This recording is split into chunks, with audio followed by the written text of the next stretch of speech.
Certainly, the big news this week is President Trump's official recognition of Jerusalem as the capital of the State of Israel. So I wanted to devote this morning's talk to that. It's not only a matter of diplomatic importance, it's also of great spiritual importance. It can hardly be overstated. Because for the first time in 2 millennia, a superpower has recognized the ancient Jewish claim to its capital. Now, very little of what Trump said will have a concrete effect on the lives of either Israelis or Palestinians, but the mere idea that any part of Jerusalem is a legitimate part of Israel has raised hackles throughout the Middle East and around the world. Many fear a third intifada. On this point, I have to stand with Alan Dershowitz when he says, and I quote, "Some have argued that the United States shouldn't recognize Jerusalem because it will stimulate violence by Arab terrorists. No American decision should ever be influenced by the threat of violence. Terrorists shouldn't have a veto over American policy. If the United States were to give in to the threat of violence, it would only incentivize others to threaten violence in response to any peace plan." However, this morning, I want to try to penetrate some of the smoke and fog of this highly charged moment and attempt to take in the big picture of what's actually happening in the Middle East. To begin with, it's fairly obvious since Trump's visit to the Middle East that the outside-in approach to peace is being developed. No one can predict if it will actually work, but the outline of the plan is becoming clearer by the week. At this time, the Saudis, the Egyptians, and the Gulf oil states are facing the twin dangers of an expanding Iran and terror organizations like ISIS.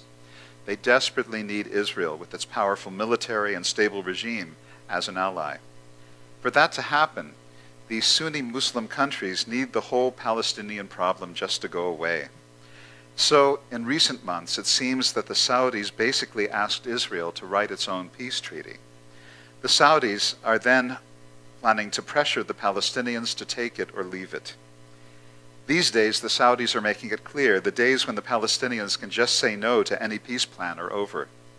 These days, given the threat posed by the Iranian corridor of power, which now extends from Tehran to Beirut, the Saudis have much bigger fish to fry than to worry about the extremist demands of the Palestinians.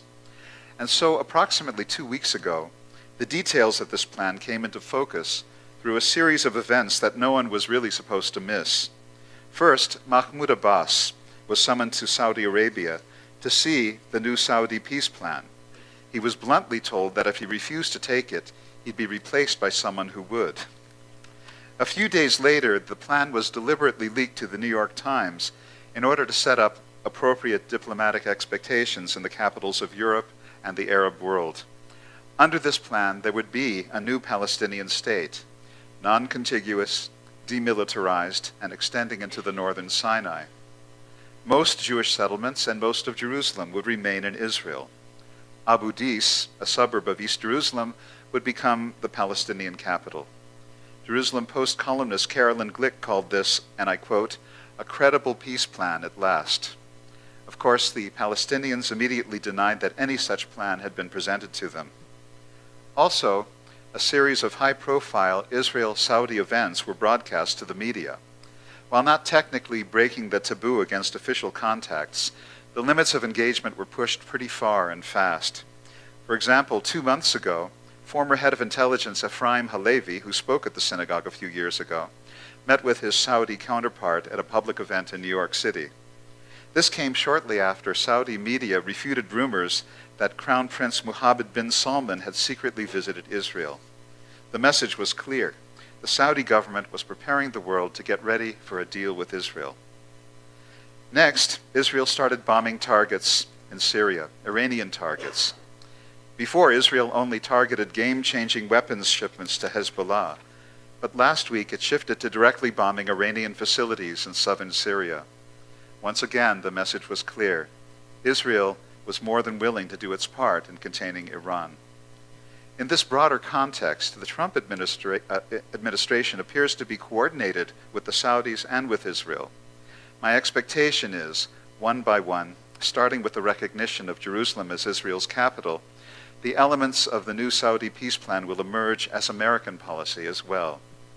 For diplomatic purposes, the Saudis will express shock at these American moves, But secretly, I believe, they've already bought into the overall plan in coordination with the U.S. and Israel.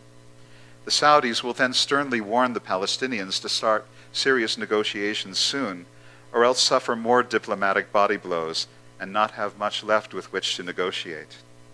The irony here is that if this Saudi peace plan works, and like all peace plans, it's a long shot until it's not, the Nobel Committee will have to hold their noses as they hand Trump the Nobel Prize for Peace.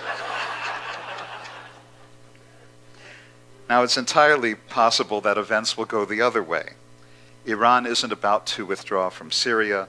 Hezbollah has 120,000 missiles pointed directly at Israel. And Israel, for its part, has stated that it won't allow Iran to gain a foothold in Syria. Of course, Iran is developing a nuclear capability. Russia is backing Iran as much or even more than the U.S. is backing Saudi Arabia and Israel. And just yesterday, Iranian military chief Mustafa Yazdi warned, and I quote, "Iran will flatten Tel Aviv and Haifa if Israel perpetrates an attack on our country." So clearly this confrontation has, unfortunately, apocalyptic potential. But we can hope and pray that the U.S. recognition of Jerusalem is a first step towards peace, rather than the first shot fired in what certainly would be a devastating regional war. That should be our prayer today and in the coming weeks and months. And let us all say, Amen.